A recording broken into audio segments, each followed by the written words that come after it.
Hello tout le monde, bonjour et bienvenue sur ma chaîne Les bons plans de Nikki. Alors aujourd'hui, nous allons parler du crédit. C'est quoi le crédit à la consommation? Quel est le type de crédit à la consommation qui concerne les particuliers? Pourquoi vous devez prendre du crédit? Et quelles sont des choses à savoir avant de contracter un crédit? Déjà, le crédit à la consommation, c'est quoi? C'est quoi le crédit à la consommation? Qu'est-ce que vous devez entendre par crédit à la consommation? En fait, le crédit à la consommation, c'est une catégorie de crédits accordés aux particuliers par les banques et les sociétés financières pour financer l'achat d'un bien, l'achat d'un véhicule. Ça peut être un véhicule, ça peut être l'équipement d'une maison, ça peut être le financement même d'un voyage. En fait, ce qui caractérise même ce qu'on appelle le crédit à la consommation, c'est que vous êtes libre de faire ce que vous voulez avec ce crédit-là. Donc, vous n'avez pas de contraintes, par exemple, comme le crédit immobilier, il faut qu'on vous suive tout au long du chantier. Non, là-bas, en fait, vous avez la possibilité, vous avez la flexibilité d'utiliser cet argent que vous avez contracté à la banque comme vous voulez. Alors aujourd'hui, nous allons nous intéresser particulièrement aux prêt personnel. C'est une catégorie de crédit à la consommation.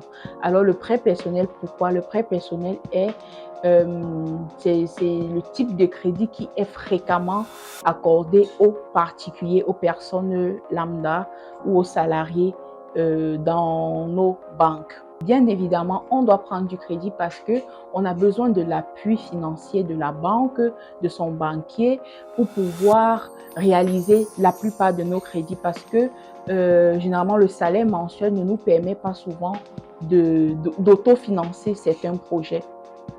Quelles sont les choses qu'il faut savoir avant de prendre le crédit? En fait, généralement, l'erreur que beaucoup de particuliers font, c'est de se pointer ou alors après l'appel de son banquier, alors vous êtes éligible à un prêt, il se pointe à la banque, non, je veux le prêt. Il n'a pas de projet, il n'a rien de concret à faire avec ce crédit. Ce n'est pas bon. Ça, c'est la première erreur à ne pas faire avant de contracter de prêt. À quel moment on contacte le prêt? Quelles sont les 3 questions qu'on doit se poser avant de prendre le crédit? La première question, c'est quoi? Qu'est-ce que je vais faire avec le crédit? Vous devez déjà vous poser cette question-là. Quel est mon besoin? Qu'est-ce que je vais faire avec ce crédit? Quel est mon besoin? Est-ce que ce besoin nécessite l'obtention d'un crédit? Le but, c'est quoi en fait? Je préfère vous orienter dans ce sens-là pour vous permettre de prendre dorénavant de bonnes décisions. Le but, en fait, c'est j'ai besoin d'un véhicule. Est-ce que mes économies ou mon épargne me permet de financer l'achat de mon véhicule? Non, j'ai peut-être 50% du montant exigible pour l'achat de mon véhicule. J'ai besoin de 50% de financement. Alors, comment faire? Je me retourne vers mon banquier qui me propose bien évidemment un prêt personnel. Un autre exemple que vous pouvez prendre avant de vous décider, c'est j'ai besoin d'équiper ma maison, j'ai besoin de financer mon voyage ou le voyage de mon enfant à l'étranger. Qu'est-ce que je fais? Est-ce que mon épargne me permet de pouvoir financer ce voyage-là? Non. Si mon épargne ne me permet pas, je peux me retourner vers mon banquier avec qui on va s'accorder sur les modalités d'un prêt personnel ordinaire. Alors, la deuxième chose à savoir avant de s'engager, c'est quoi? C'est la mensualité. Déjà, la réglementation au Cameroun, et je ne sais pas si c'est dans les autres pays, c'est comme ça au Cameroun, il y a une quotité à respecter. Ici, c'est 40% de votre salaire mensuel. Voilà. Vous pouvez décider de vous engager jusqu'à 40% ou alors moins. La deuxième des choses, comme je disais tout à l'heure, à savoir avant de prendre un prêt, c'est la mensualité. Est-ce que c'est nécessaire? Vous allez d'abord vous demander, est-ce qu'il est nécessaire pour moi de prendre un prêt peut-être sur 5 ans avec une mensualité qui couvre toute la quotité, toute ma quotité, tous les 40% pour un voyage? Posez-vous cette question. Lorsque vous avez répondu à cette question, c'est déjà un point en avant.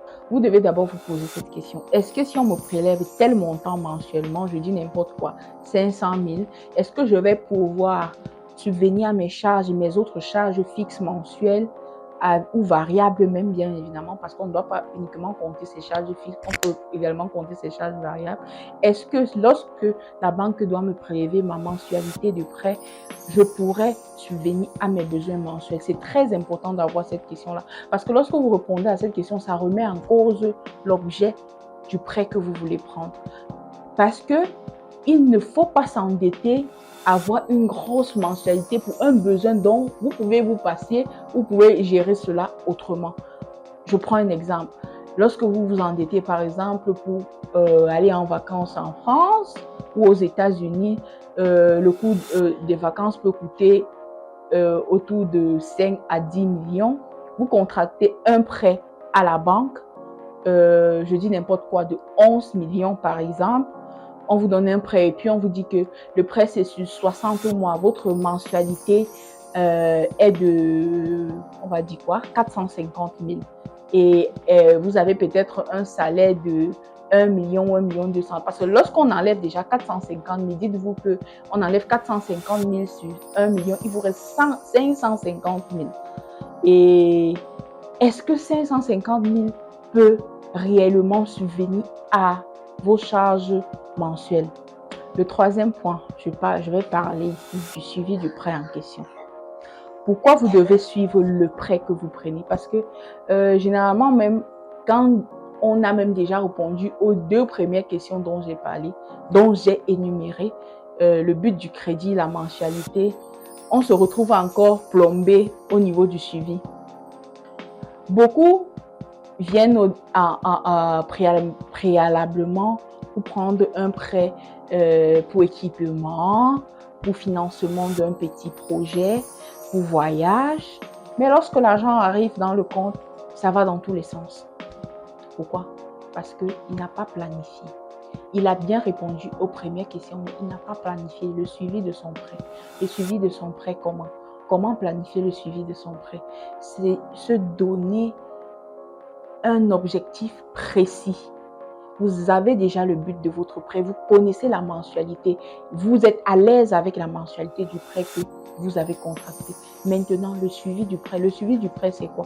Ça veut dire si j'ai pris 10 millions pour l'équipement de ma maison ou pour le financement de tel projet, je ne dois pas décaisser cet argent-là si ce n'est pas pour aller directement reverser ou alors financer l'objet de mon prêt.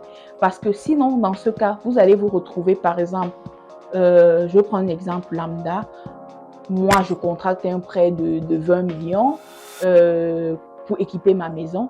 Lorsque la banque met le prêt à ma disposition, je reçois le message, je prends ma carte, je commence, je vais à Aldo, je vais à tel magasin, je commence à utiliser sans avoir déjà orienté mon besoin. Là, on commence à se perdre. Vous allez vous dire, non, ce n'est que 50 000 que j'ai pris, ce n'est que 100 000. Vous êtes déjà en train de réduire ce montant-là de l'objectif, ce que vous avez dès le départ, cet objectif que vous avez fixé dès le départ avant de prendre votre prêt. Il est important de suivre son prêt pour ne pas avoir des regrets à la longue. Et c'est l'erreur que beaucoup font. Et après, se retrouvent dans des regrets. Non, après 2-3 mois, non, j'avais pris du prêt pour acheter un véhicule pour mettre chez Yango. Vraiment, finalement, je n'ai même pas pu acheter parce que l'argent était insuffisant. C'était insuffisant, pourquoi? Non, il restait 500 000. 500 000 comment? Vous n'avez pas bien planifié votre besoin avant de venir. Non, j'ai planifié. C'est que quand l'argent est arrivé, en fait, là, je suis en train de vous donner les petits thèmes, les petits langages que les clients ont, les particuliers ont quand vous échangez avec eux. Donc, c'est un point à ne pas négliger parce qu'on va dire non, pourquoi le suivi? Quand j'ai déjà l'argent, j'ai pris pour telle chose, je vais le faire. Non.